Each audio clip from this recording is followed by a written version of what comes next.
सप्तम स्कंद 8वां अध्याय। नरसिंह भगवान का प्रादुर्भाव, हिरण्यकश्यपु का वध और ब्रह्मादि देवताओं द्वारा भगवान की स्तुति। नारद जी कहते हैं, प्रहलाद जी का प्रवचन सुनकर दैत्य बालकों ने उसी समय से निर्दोष होने के कारण उनकी बात पकड़ ली। गुरुजी की दूषित शिक्षा की ओर ध्यान ही न दिया। जब गुरुजी ने देखा कि उन सभी विद्यार्थियों की बुद्धि एकमात्र भगवान में स्थिर हो रही है, तब वे बहुत घबराए। तुरंत हिरण्यकश्यप के पास जाकर निवेदन किया। अपने पुत्र प्रहलाद की इस असह्य और प्रिय नीति को सुनकर क्रोध के मारे उसका शरीर थरथर कांपने लगा। अंत में उसने यही निश्चय किया कि प्रहलाद को अपने ही हाथ से मार डालना चाहिए। मनो इंद्रियों को वश में रखने वाले प्रहलाद जी बड़ी नम्रता से हाथ जोड़कर चुपचाप हिरण्यकश्यप के सामने खड़े थे और तिरस्कार के सर्वदा योग्य थे। परंतु हिरण्यकश्यप स्वभाव से ही क्रूर था। वह पैर की चोट खाए हुए सांप की तरह फुफकारने लगा। उसने उनकी ओर पाप भरी टेढ़ी नजर से देखा। कठोर वाणी से डांटते हुए कहा, मूर्ख, तू बड़ा उदंड हो गया है, स्वयं तो नीचे ही है, अब हमारे कुल के बालकों को भी फूंकना चाहता है। तूने बड़ी ठिठाई से मेरी आज्ञा का उल्लंघन किया है। आज ही तुझे यमराज के घर बेचकर इसका फल चढ़ाता हूँ।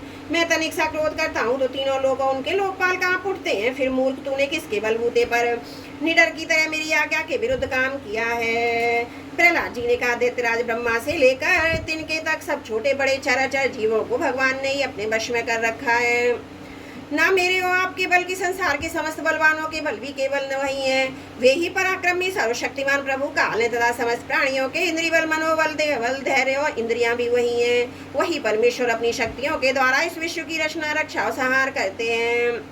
वे ही तीनों गुणों के स्वामी हैं। आप अपना यह आसुरभाव छोड़ दिए, अपने मन को सबके प्रति समान बनाइए। इस संसार में अपने वश में न रहने वाले कुमारगामी मन के अतिरिक्त और कोई शत्रु नहीं है। मन में सबके प्रति समता का भाव लाना भगवान की सबसे बड़ी पूजा है। जो लोग अपना सर्वस्व लुटाने वाले इन 6 इंद्रिय रूपी डाकुओं पर तो पहले विजय नहीं प्राप्त करते और ऐसा मानने लगते हैं कि हमने 10 दिशाओं जीत ली हैं, वे मूर्ख हैं।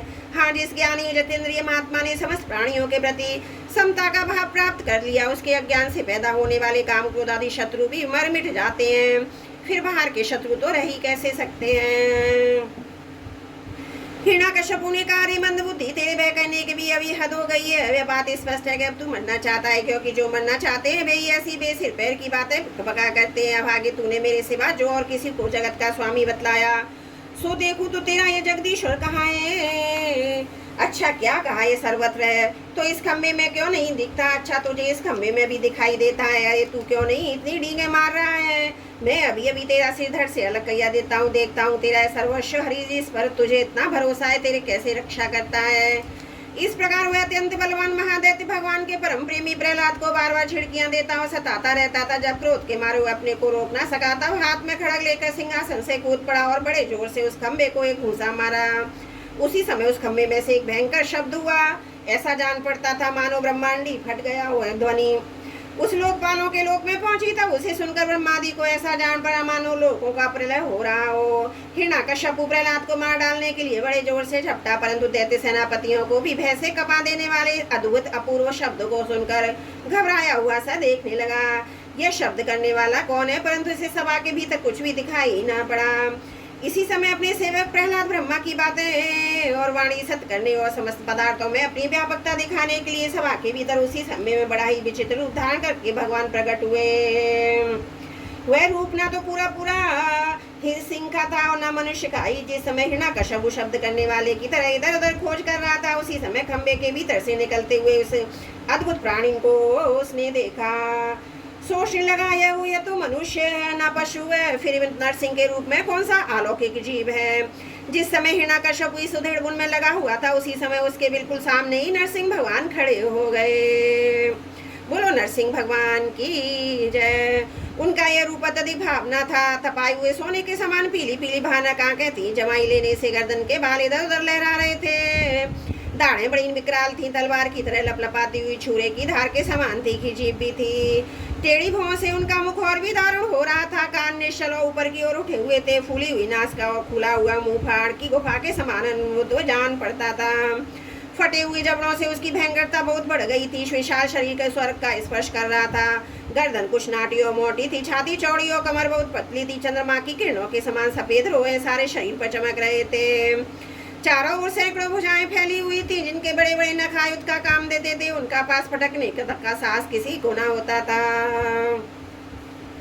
चक्र आदि अपने निज आयुध तथा वज्र आदि यानी शेष शास्त्रों के अपने सारे दैत्य दानवों को भगा दिया।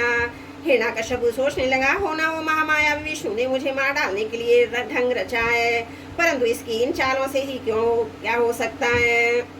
इस प्रकार कहता हुआ सिंहनाद करता हुआ दैत्यराज हिरण्यकश्यप हाथ में गदा लेकर नरसिंह भगवान पर टूट पड़ा, परंतु जैसे पतंगा आग में गिरकर अदृश्य हो जाता है, वैसे हुए दैत्य भगवान के तेज से भीतर जाकर लापता हो गया। समझ शक्ति और तेज के आश्रय भगवान के संबंध में ऐसी घटना कोई आश्चर्यजनक नहीं है, क्योंकि षष्ठी के प्रारंभ में उन्होंने अपने तेज से प्रलय के निमित्त भूत तमोगुण रूपी घोर अंधकार को भी पी लिया था। तदंतर वह दैत्य बड़े क्रोध से लपका और अपनी गदा को बड़े जोर से घुमाकर उसने नरसिंह भगवान पर प्रहार किया। प्रहार करते समय जैसे गरुड़ सांप को पकड़ लेते हैं, वैसे ही भगवान ने गदा सहित उस दैत्य को पकड़ लिया। वे जब उसके साथ खिलवाड़ करने लगे, तब वह दैत्य उनके हाथ में वैसे ही निकल गया जैसे कीड़ा करते हुए गरुड़ के चंगुल से सांप छूट जाता है। ये दृश्य उस समय सबके सब लोकपाल बादलों में छिपकर इस युद्ध को देख रहे थे। उनका स्वर्ग तो हिरण्यकश्यप ने पहले ही छीन लिया था। जब उन्होंने देखा कि भगवान के हाथ से छूट गया, तब वे और भी डर गए। हिरण्यकश्यप ने भी यही समझा कि नरसिंह मेरे बलवीर से डर कर भी मुझे अपने हाथ से छोड़ दिया। इस विचार से उसकी थकान जाती रही। युद्ध के लिए ढाल तलवार लेकर फिर उनकी ओर दौड़ पड़ा। उस समय वह बाज की तरह बड़े वेग से ऊपर नीचे उछल कूद कर इस प्रकार ढाल तलवार के पैंतरे बदलने लगा, जिससे उस पर आक्रमण करने का अवसर ही ना मिले। तब भगवान बड़े ऊंचे नीचे स्वर से प्रचंड और भयंकर अट्टहास किया। इसने हिरण्यकश्यप की आंखें बंद हो गई। बड़े वेग से झपट कर भगवान ने उसे वैसे ही पकड़ लिया जैसे सांप को चूहे को पकड़ लेता है। जिस हिरण्यकश्यप को चमड़े पर वज्र की चोट से भी खुरंच नहीं होती थी, वही अब उसके पंजे से निकलने के लिए जोर से झटपटा रहा था। भगवान ने सभा के दरवाजे पर जाकर उसे अपनी जांघों पर गिरा लिया और खेल खेल में अपने नखों से उसे सिपरा फाड़ दिया, जैसे गरुड़ महाविषधर सांप को चीर डालते हैं। उस समय उनकी क्रोध से भरी विकराल आंखों की ओर देखा नहीं जाता था। वे अपनी लपलपाती हुई जीभ से फैले हुए मुंह के दोनों कोने चाट रहे थे। खून के छींटों से उनका मुंह और गर्दन के बाल लाल हो रहे थे। हाथी को मारकर गले में हाथों की माला पहने मृगराज के समान उनकी शोभा हो रही थी। उन्होंने अपने तीखे नखों से हिरण्यकश्यप का कलेजा फाड़कर उसे जमीन पर पटक दिया। उस समय हजारों दैत्य दानव हाथों में शस्त्र लेकर भगवान पर प्रहार करने लिए आए, पर भगवान ने अपनी भुजा रूपी सेना से, लातों से और नख रूपी शस्त्रों से चारों ओर खदेड़ खदेड़ कर उन्हें मार डाला। बोलो नरसिंह भगवान की जय। ये दुष्ट उस समय भगवान नरसिंह के गर्दन के बालों की फटकार से बादल तितर बितर होने लगे। उनके नेत्रों की ज्वाला से सूर्य ग्रहों का तेज भी कांप पड़ गया। उनके श्वास के धक्के से समुद्र शुद्ध हो गया। उनके सिंहनाद से भयभीत होकर दिग्गज चिल्लाने लगे। उनके गर्दन के बालों से टकराकर देवताओं के विमान अस्त व्यस्त हो गए। स्वर्ग डगमगा गया। उनके पैरों की धमक से भूकंप आ गया। वेग से पर्वत उड़ने लगे। उनके तेज की चकाचौंध से आकाश और दिशाओं का दिखना बंद हो गया। इस समय नरसिंह भगवान का सामना करने वाला कोई दिखाई ना पड़ता था, फिर भी उनका क्रोध अभी बढ़ता ही जा रहा था।